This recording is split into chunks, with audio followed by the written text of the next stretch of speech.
17th April Friday. கடவுளின் மாறாத அன்பு.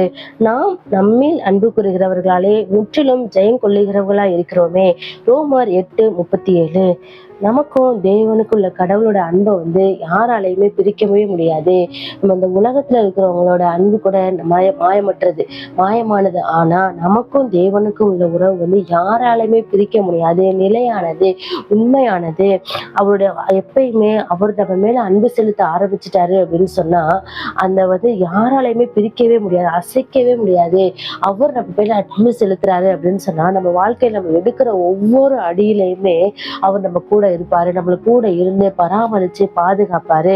அதனால எப்பயுமே அவர் நம்ம கூட இருக்கிறாரு, நம்மளை பாதுகாக்கிறாரு, பராமரிக்கிறாரு அப்படின்னு சொல்லிட்டு நம்ம நம்பிக்கையோட நம்ம வாழறதுக்கு நம்ம கத்துக்கொள்ளணும். அப்படி நம்ம வாழும் பொழுது நம்ம எல்லாவற்றையுமே வெற்றியா நம்ம நம்ம செய்யற காரியம் எல்லாமே வெற்றியா அமையும்.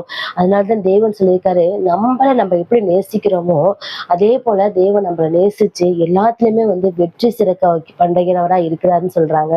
ஜெபம். அன்பின் தேவனே, இன்று உம்முடைய அன்பை உம்முடைய பராமரிப்பில் வாழ கிருபை தாரும். எல்லாவற்றிலும் வெற்றி சிறக்க கிருபை செய்யும். ஆமென்.